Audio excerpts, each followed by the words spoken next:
The priority of human experience, the irreducible principle of subjective reality and the search for meaning. The most foundational truth unifying the humanistic, existential, and relational texts in this conglomerate is the recognition that the subjective reality of the client is the necessary and sufficient starting point for all healing. This principle posits that the therapeutic relationship and the client's internal search for meaning, rather than diagnostic categorization or technical intervention, constitute the bedrock upon which effective change is built. This is the existential core of psychology, asserting that the self is a meaning-making entity whose distress arises from a confrontation with the givens of existence and a failure to be fully present. The therapeutic alliance as the engine of change, the work of Carl R. Rogers on Becoming a Person, provides the historical and philosophical anchor for this principle. Rogers' concept of the necessary and sufficient conditions for therapeutic personality change, specifically congruence, genuineness, unconditional positive regard, and accurate empathic understanding, establishes that the quality of the interpersonal encounter is not merely helpful, but causal in the client's improvement. The synthesis of this body of literature, powerfully argued in Psychotherapy Relationships That Work and Wampold's The Great Psychotherapy Debate, confirms that common factors, primarily the therapeutic alliance, account for a substantial and often dominant portion of client outcome variability, irrespective of the specific model employed, CBT, psychodynamic, etc.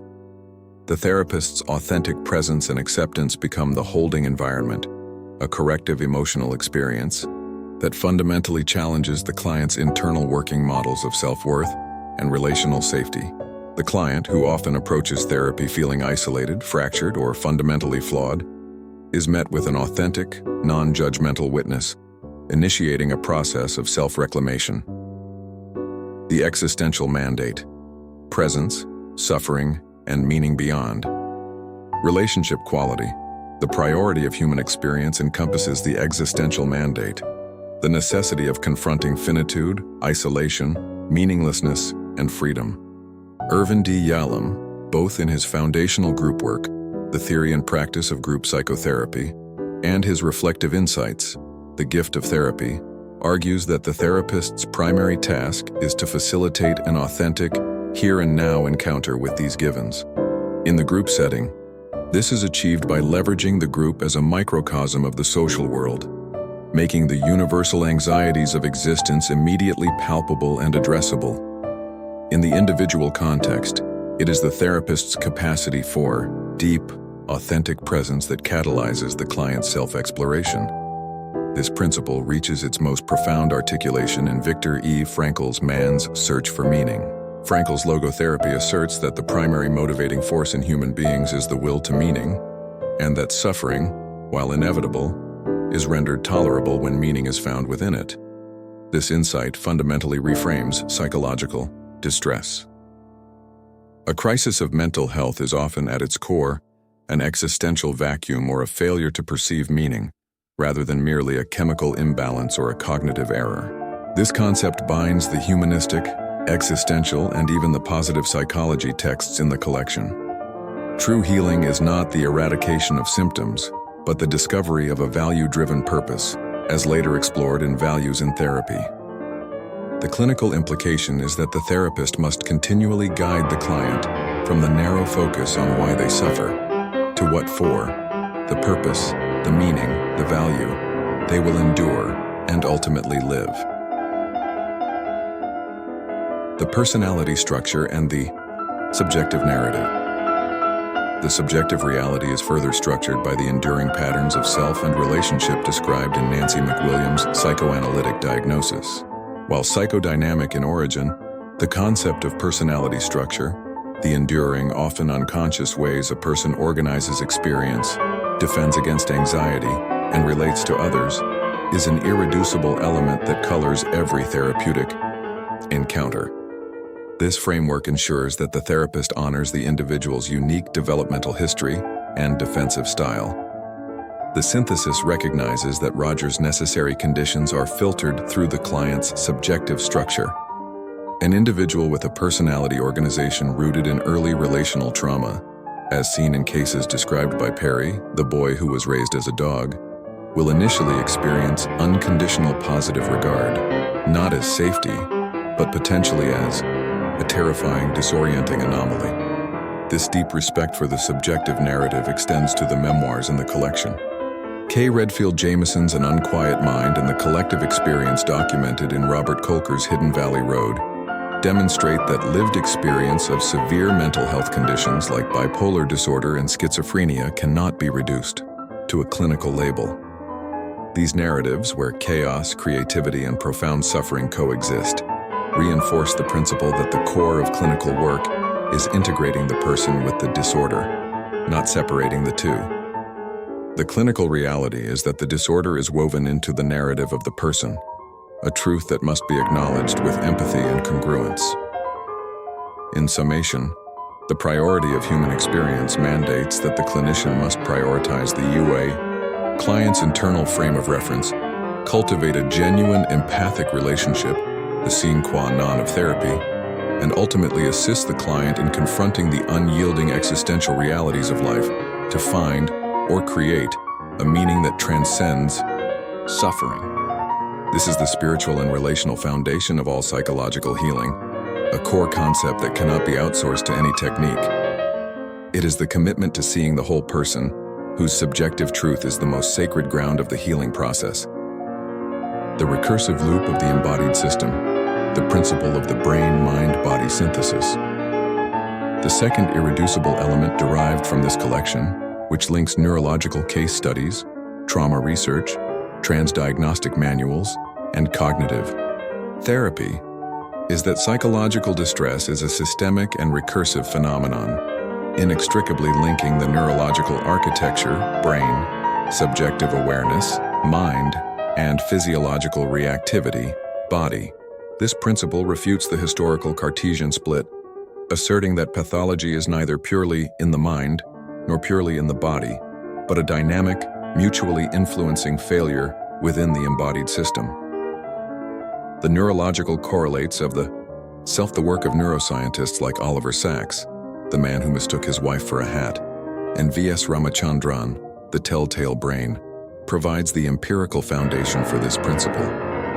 Their case studies on phantom limbs, synesthesia, and specific agnosias illustrate that the self, the narrative, the perception of reality, and the boundaries of identity is fundamentally constructed by and dependent on physical neurological architecture. The clinical tales demonstrate that a change in the brain is an immediate, profound change in the mind. The mind is the subjective experience of the brain's activity. For example, Ramachandran's work on mirror neurons suggests a hardwired evolutionary basis for the very empathy that Rogers argued was necessary for therapy. The seemingly philosophical concept of self is revealed to be a fragile, constantly edited product of the cortex. This understanding informs the conceptualization of severe mental illness presented in K. Redfield Jamison's and Robert Kolker's accounts, and also the targets of specialized treatments.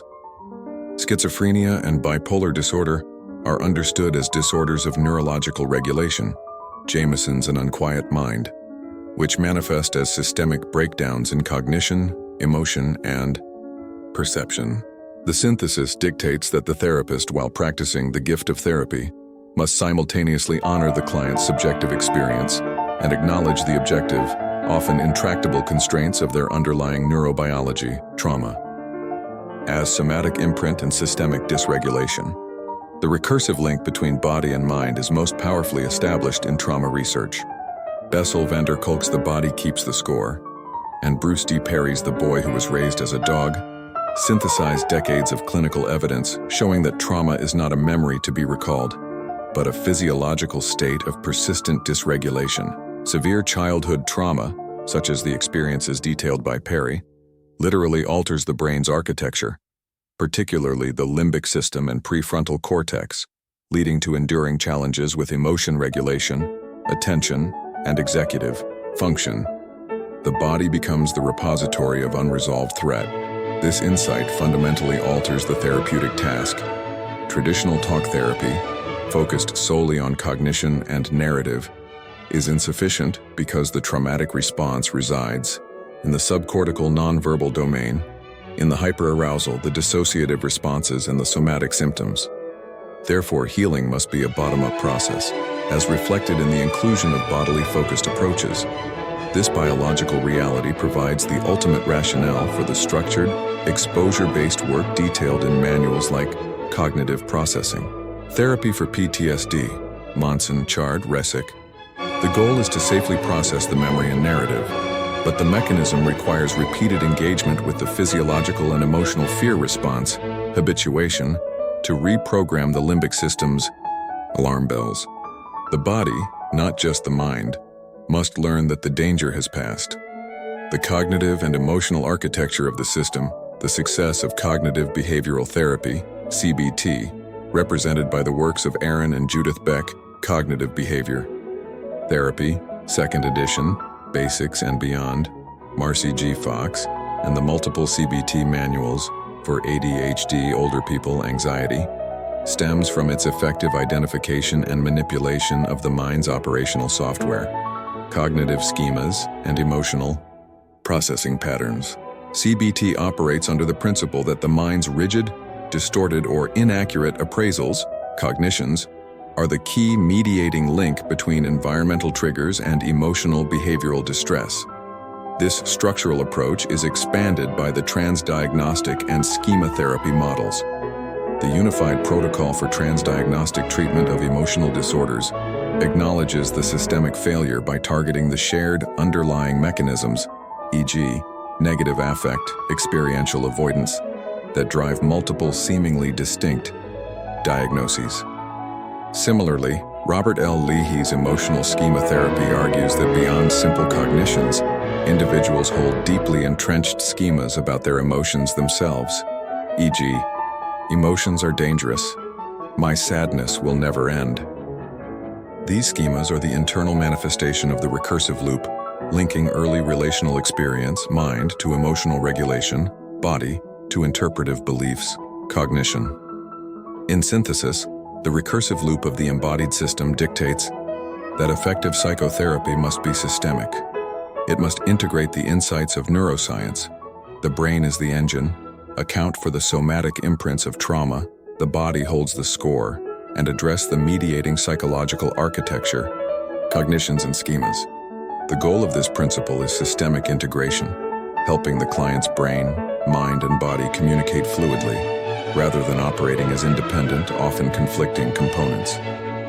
It provides the empirical justification for why the empathic relationship, Principle 1, must be followed by targeted, evidence-based interventions that restructure the entire system. The teleology of change, the principle of directional movement and integrated action. The final irreducible principle extracted from the entire collection, particularly from the practical manuals, skills guides, and models focused on change, is the recognition that all effective psychotherapy shares a common teleology, the purposeful directional movement of the client from a state of psychological inflexibility, stuckness, toward integrated action guided by personal values. This principle asserts that regardless of whether the model is CBT, ACT, psychodynamic, or motivational interviewing, the final common pathway for improvement is the client's capacity to do things differently, to engage in behaviors aligned with their deepest values despite the presence of emotional distress. The imperative of readiness and relational flow. The journey toward directional movement begins with readiness, a principle codified in William R. Miller's Motivational Interviewing. MI acknowledges that change is a process, not an event, and that resistance is often an artifact of the relationship, not a character flaw. The therapeutic task here is to facilitate the client's own intrinsic motivation by resolving ambivalence and eliciting change talk. This model represents a necessary precondition for the implementation of any action-oriented therapy, CBT, ACT, etc. It honors the priority of human experience, Principle 1, by establishing a collaborative empathic flow, while simultaneously laying the groundwork for directional movement by focusing the client's language and attention toward the discrepancy between their current behavior and their desired values.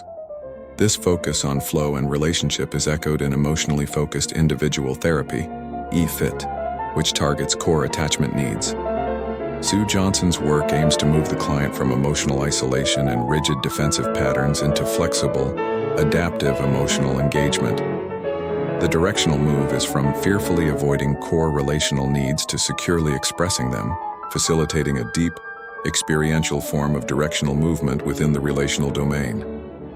The common structure of skills and the reduction of inflexibility across the wide array of practical guides, from mastering your adult ADHD to the various CBT workbooks and skills manuals like Socratic questioning for therapists and counselors, and problem-solving therapy, a structural commonality emerges.